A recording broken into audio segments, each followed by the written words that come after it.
Hello, my name is Jack Taylor, and I did my field study project on Discovery Park in Seattle, Washington. Discovery Park was officially founded in the early 1970s for Army use, post-World War II, but now is used as more of a recreational park for Seattle. It's around 525 acres. As well as being a large recreational park in Seattle, Discovery Park is also a really prominent wildlife refuge for many species. It includes about 270 species of birds, and in 2009 there was spottings of a cougar, a black bear, and a coyote pack, but all since been removed.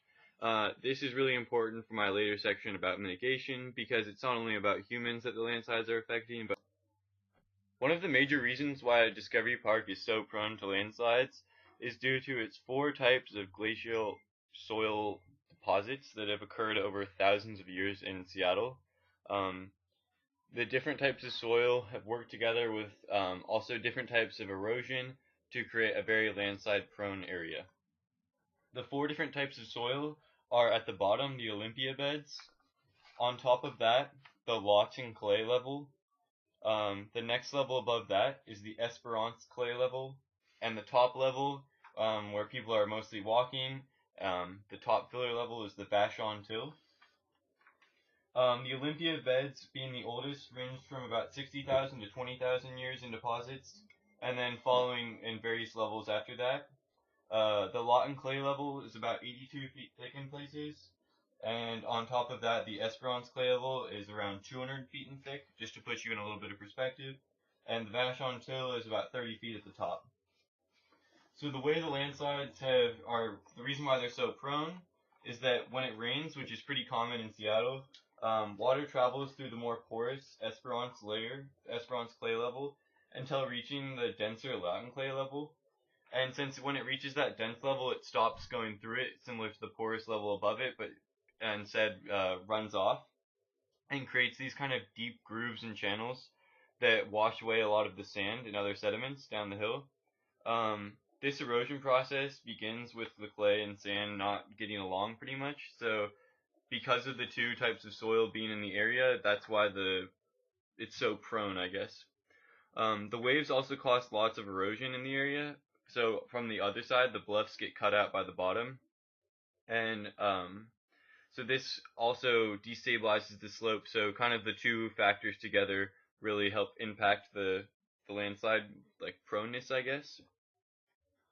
Something that's kind of interesting is that many ecologists have said that the landslides are actually very important to the ecology of the area by bringing sediments from the top of the hill down to the beach areas that wouldn't normally be there.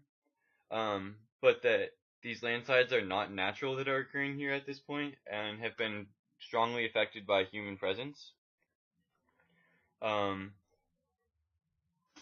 Interesting statistic I found when doing my research for this project was that specifically in the Magnolia area and at Discovery Park Bluffs, they recede about 80 feet every century. So that's really drastic compared to other areas on the coastline. Okay, so now just to talk about mitigation a little bit. In my last couple photos, you can see a sign that is right along the bluffs in the South Bluff area. And it talks a lot about the wildlife that's in the area and the reasons why it's really dangerous to go out on the cliffs. Yes, there have been many injuries in the Discovery Park area in the past, and they're not as documented as well, but it's really known in the Seattle area to not go out on the cliffs due to the hazards that can be present there. Many houses in the areas that you can see at the very end have big rock walls built up around them, and heavier objects holding back the landslide prone areas to kind of stop the erosion from happening. But I think, in my opinion, the most important mitigation method that is used at the park is just keeping people out of the landslide prone areas as much as possible, because when people are walking up and down these very steep slopes, it just erodes them that much faster, and it's no longer a natural process. I highly recommend you going to Discovery Park at sometime when you're in Seattle or back at school, and make sure you take a look at the landslides that are near the South Bluff.